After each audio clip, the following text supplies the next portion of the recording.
জাতীয় নির্বাচনের আগে গণভোট বিএনপি কখনোই মানবে না বলে জানিয়েছেন দলটির মহাসচিব মির্জা ফখরুল ইসলাম আলমগীর। দুপুরে গুলশানে বিএনপি চেয়ারপারসনের কার্যালয়ে সংবাদ সম্মেলনে তিনি বলেন, কমিশনের প্রস্তাবনা একপেশে এবং জোর করে জনগণের উপর চাপিয়ে দেওয়ার চেষ্টা করা হচ্ছে। জুলাই সনদের আইনে ভিত্তি দেওয়ার এখতিয়ার অন্তর্বর্তী সরকারের নেই বলেও মন্তব্য করেন তিনি। বিস্তারিত জানাচ্ছেন মনিরুজ্জামান।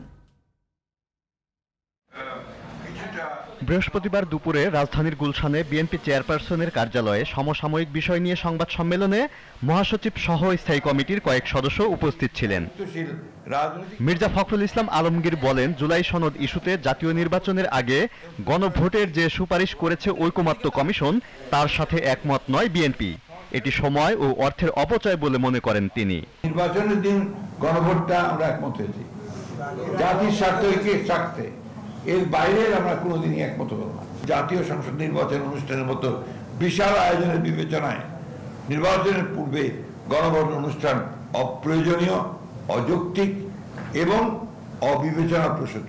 বিএনপি মহাসচিব বলেন, সনদ স্বাক্ষরের সময় রাজনৈতিক দলগুলো যে মতামত দিয়েছিল, সুপারিশে তা বাদ দেওয়া হয়েছে। এর মাধ্যমে গণতান্ত্রিক অধিকার হরণ করা হয়েছে। ঐকমত্য কমিশনের আলোচনাকালে বিভিন্ন বিষয়ে রাজনৈতিক দলসমূহ কর্তৃক প্রদত্ত মতামত, ভিন্নমত ও নোট অফ ডিসেন্ট গণভোটে উপস্থাপনের সুযোগ রাখা হয়নি। অর্থাৎ ঐকমত্য কমিশনের প্রস্তাব এবং সুপারিশ একপেশে ও জবরদস্তিমূলক জাতির উপর চাপিয়ে দেওয়ার চেষ্টা করা হয়েছে। জনগণের সম্মতি ছাড়া জুলাই সনদের আইনি ভিত্তি দেওয়ার পক্ষে বিএনপি নয় বলে জানান মির্জা ফখরুল। জাতীয় সংসদের অনুমোদনের পর যে কোনো বিল রাষ্ট্রপতির অনুমোদন পত্রের পরই কেবল আইনে পরিণত হয়। স্বয়ংক্রিয়ভাবে সংবিধান অন্তর্ভুক্ত হওয়ার কোনো সুযোগ নেই। তা গণতান্ত্রিক রীতি ও সংসদীয় সার্বভৌমত্বের পরিপন্থী। ঐকমত্য কমিশন জাতীয় ঐক্য তৈরিতে ব্যর্থ হয়েছে বলে মনে করেন বিএনপির স্থায়ী কমিটির সদস্যরা।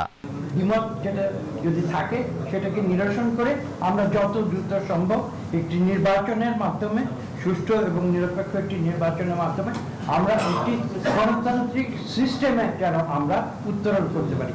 পার্সোনালি আমার কারোর প্রতি অসন্তুষ্টি থাকতে পারে, কারোর প্রতি আমার ভালোবাসা থাকতে পারে, it is a different issue. কিন্তু দেশের সংবিধান বা প্রচলিত আইন অগ্রাহ্য করার ক্ষমতা তো আমার নাই। আমরা যেভাবে সম্মত হয়েছি সেইভাবেই আমরা এই জাতীয় জুলাই সনদ বাস্তবায়নের জন্য অঙ্গীকারাবদ্ধ। জাতীয় সংসদ নির্বাচনের পরে সেটা পূর্ণাঙ্গভাবে আইনি রূপ পাবে, সংবিধান অন্তর্ভুক্ত হবে। জুলাই সনদ নিয়ে অনাস্থা তৈরি হলেও জাতীয় নির্বাচনে কোনো প্রভাব পড়বে না বলে মনে করেন বিএনপি নেতারা। Moniruzzaman, GTV news, Dhaka.